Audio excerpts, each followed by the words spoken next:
আজকের এই গোশ রান্না হবে। আজ হচ্ছে ঈদের দিন, ঈদ মুবারক আমাদের। এই গোশ রান্না হবে। গোশ রান্না করার আগে আলুটা প্রথম ভেজে নিচ্ছি। উল্টে উল্টে টুলটে একটু আলুটা ভালো করে ভেজে নেবে, না তো ভালো লাগবে না খেতে। দেখো আমি কীভাবে নাড়ছি, এইভাবে নাড়বে, উল্টে ফিল্টে নাড়বে, তাহলে আলুটার ফলে তাহলে রস ঢুকে যাবে না, সেই স্বাদ লাগবে খেতে।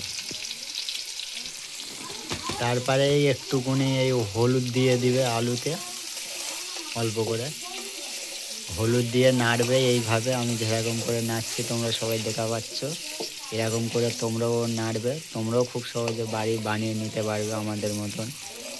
এরকম সুন্দর কীরকম কালার আসছে দেখো, তোমাদেরকে দেখাচ্ছি কেমন কালার আসছে আলুর। লাল, খুব সুন্দর কালার আসছে। তোমরাও বাড়ি বানিয়ে নিতে পারবে এরকম।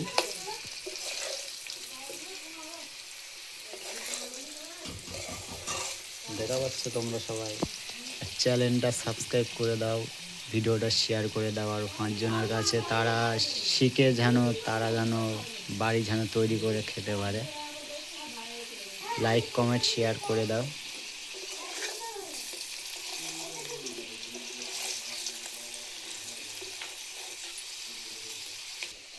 এই যে গোশ, আমাদের এই যে গোশ কমপ্লিট হয়ে গিয়েছে।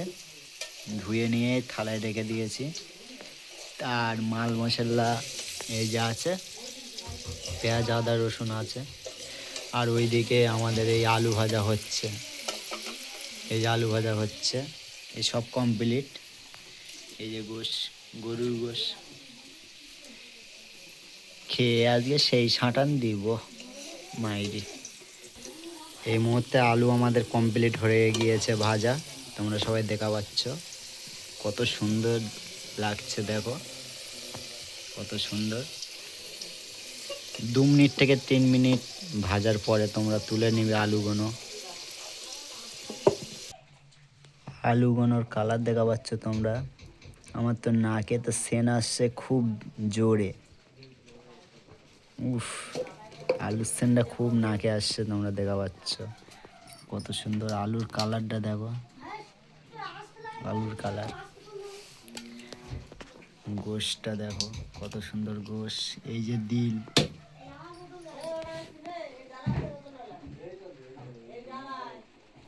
তারপরে তেল ঢেলে দিবে, একটু নাড়বে। তারপর এখন তেলটা গরম হবে। তেল দেওয়ার পরে এখন কড়াটা গরম করে নিয়ে তেলটা গরম করে নিতে হবে। তারপরে গোশটা দিয়ে চড়াতে হবে। আর তোমরা দেখতে থাকো ভিডিওটা কেমন করে তৈরি করতে হয়। আজকে খুব সহজে শেখাবো তোমাদের। তারপর এই পেঁয়াজটা দিয়ে দিবে প্রথম, পেঁয়াজটা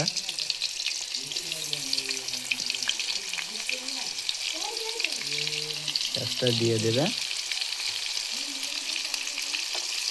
আর নাড়বে, হালকা করে নাড়বে, বেশি ছোপ চাপ দিবে না,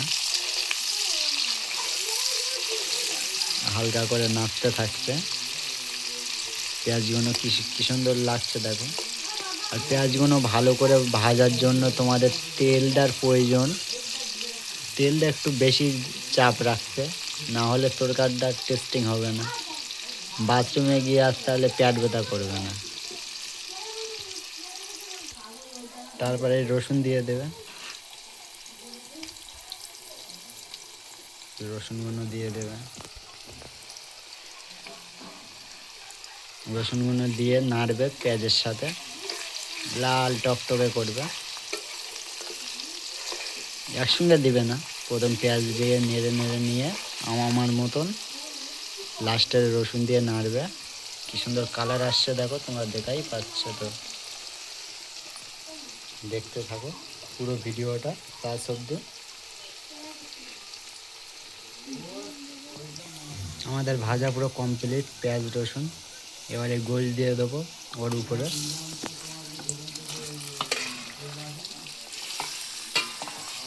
গোশগুলো ঢেলে দেবো, দিয়ে নাড়বো এইভাবে, আস্তে আস্তে নাড়তে থাকবো আমরা এখন।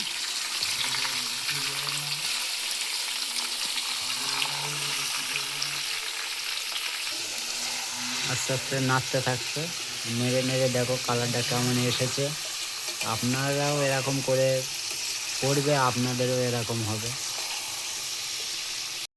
তারপরে নুন দিয়ে দেবে, গোষ্ঠটা নাড়া করে নুন দিয়ে দেবে। নুনটা দেওয়ার পরে একটু নেড়ে চড়ে নেবে।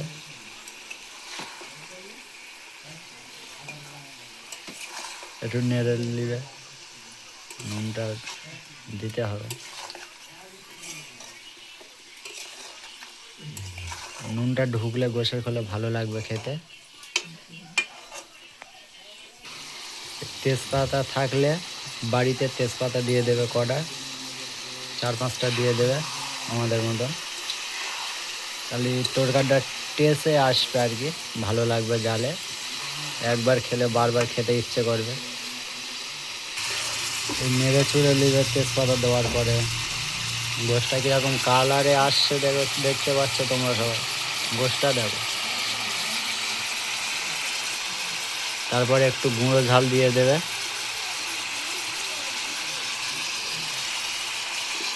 গুঁড়ো ঝাল দিয়ে একটু নাড়বে, নাড়তে থাকবে খানিকক্ষণ। এবারে হলদি দিয়ে দেবে 1 চামচ। হলদি দিয়ে একটু নাড়বে খানিকক্ষণ।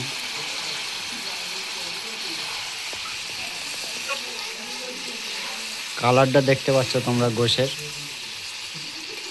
লাল টক টক টক টক করছে। একবার খেলে বারবার খেতে ইচ্ছে করবে, একবার খেলে বারবার খেতে ইচ্ছে করবে।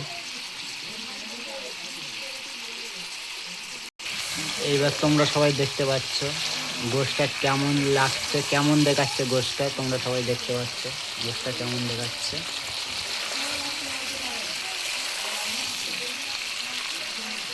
আরও ভালো দেখাবে রাঁধার পরে। কষে নেবে একটু ভালো করে, একটু কষে নেবে গোশটা। এই জায়গাটায় হাতের কায়দা, এই জায়গাটায় না কষতে পারলে ভালো লাগবে না। আমাদের মতন ভিডিও দেখে এইভাবে শিখে নেবে, খুব সহজে বাড়ি বানিয়ে নিতে পারবে। একবার খেলে বারবার খেতে ইচ্ছে করবে। ভাই দিদিরাও, মা বোনেরা সবাই বাড়িতে এরকম করে বানিয়ে নিতে পারবে।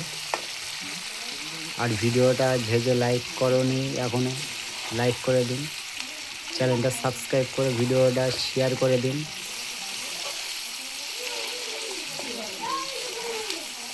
আর কেউ যদি কমেন্ট করতে চাও কমেন্ট করবে।